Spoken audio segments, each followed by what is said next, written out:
The terrorist attack in Orlando opens the door to many questions about our nation's security. Just a short time ago, Homeland Security Secretary Jeh Johnson wrapped up a classified briefing with House members. Secretary Johnson joins me now. Mr. Secretary, welcome back to Special Report. Thanks for having me, Brett. Good to be back. Latest on this investigation. First of all, about the shooter. When did his radicalization begin? Well, the investigation is barely 2.5 days old after the attack. It's still an evolving picture. There are lots of law enforcement agents on the ground in Florida investigating every aspect of the shooter's life. I suspect we're going to know a lot more very soon. What we do know at this point, it appears that this was a case of self-radicalization. It was not a terrorist-directed attack, as we say. It was more in the nature of a terrorist-inspired attack.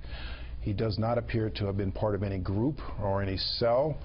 And the environment we're in right now is reflected by this horrific attack, where we have to be concerned about the homegrown violent extremism. And for both the President and me, Homeland Security, the protection of the American people against this type of threat, is our #1 priority. Was there a mistake made in the original surveillance, in the investigation into this guy? Well, the FBI director has spoken to this publicly. The shooter was under investigation for a period of time in 2013. He was investigated thoroughly. He was interviewed several times. And at that point, there was nothing further to pursue based on what we knew at the time. Well, what about these videos? Was it the videos of the Alaki videos, and he's watching them 2014 roughly? There is some indication at this point that he self-radicalized based on things he was looking at on the internet, seeing on social media and on the internet, which is why one of the things that we're focused on in Homeland Security is how do we encourage internet service providers to take down prohibited content that violates the terms of their own service. They're pretty good about doing this, but it becomes a more and more difficult task as the terrorists become smarter at this. I want to ask more about the specifics, but in the wake of the Apple case and all the back and forth with the federal government, has the cooperation from the tech community been hampered? I would rate the cooperation from the tech community to be pretty good on a case-by-case basis. There's a lot that we get from the tech community to cooperate in our national security law enforcement efforts, consistent with law, consistent with privacy interest. There have been some high-profile disagreements, obviously, but I believe the tech community wants to help, and there are places where they definitely have. What about the relationship between Mateen and the American suicide bomber in Syria? What do we know about that? That, too, is an evolving picture, and I don't want to get out ahead of the investigation, but we know that the shooter was re-interviewed in connection with an investigation of the suicide bomber. Exactly what their relationship was, we don't really know at this point. But he knew him? Unclear. Unclear at this point. Communications? Unclear. All right, Again, all right. Sorry, unclear. Okay, with the wife, we just reported there are charges now with the wife. What do you know about that picture? Again, it's still early in the investigation.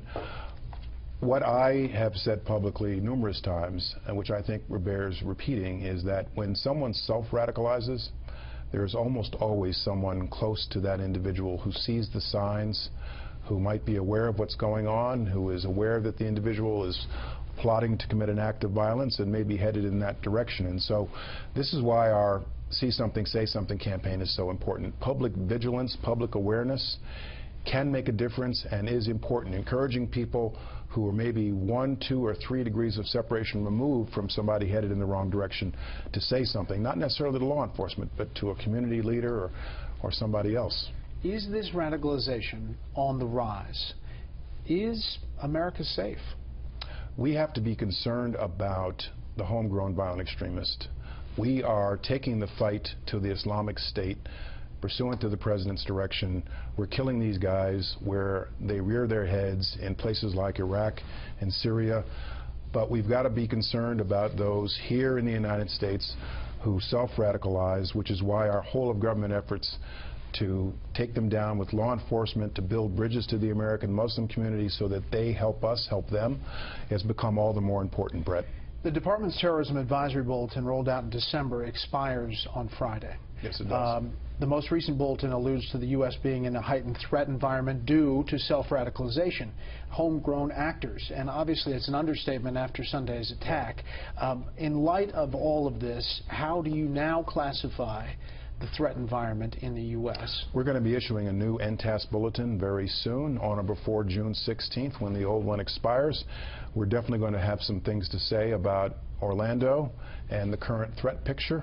I've literally taken pen to paper on this document, and it's going to be something that we will be issuing very, very soon, in the next day or two or three, hopefully. And why isn't that a credible threat? The ISIS continued calls for attacks inside the U.S., spurring somebody like Mateen to act. Well, that's actually the reason why I revised our National Terrorism Advisory System, because the old system depended upon what we refer to as a specific, credible piece of intelligence.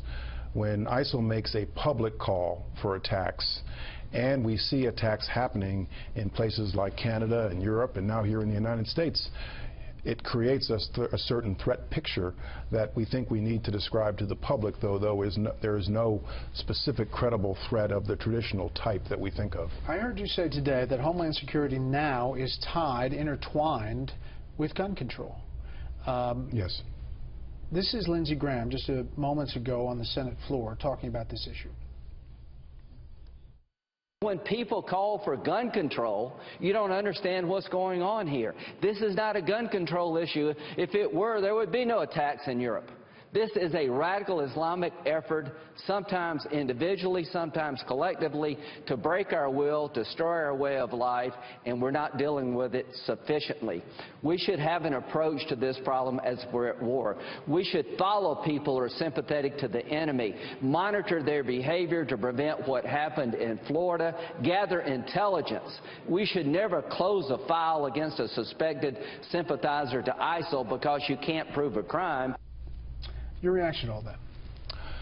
Brett, I think we have to face the fact that in this environment, sensible gun control, where we minimize the ability of a terrorist to get his hands on an assault weapon, is a matter of homeland security. It's not just a matter of public safety. It is a matter of homeland security that we wrestle with the notion and legislation to address sensible gun control measures consistent with the Second Amendment, consistent with the right of a responsible gun holder to continue to own his gun.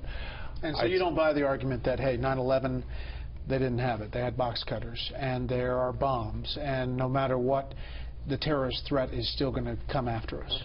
I think we have to, as a matter of common sense, minimize the ability of a terrorist to get a hold of assault weapons. Look at the damage that this shooter was able to cause in one nightclub in the matter of just a couple of hours with an assault weapon. Last thing, you have this subcommittee that recommends that you don't use all of these words that religiously tinged. You don't use jihad, sharia, takfir, other words. This committee has recommended this. One of the people on that committee is a Syrian immigrant who has people on the internet have said this woman has been tweeting out 9/11 changed the world for good, and there's no other way to say it. I just hope we can have open conversations about our differences. How people talk about this seems very important to you.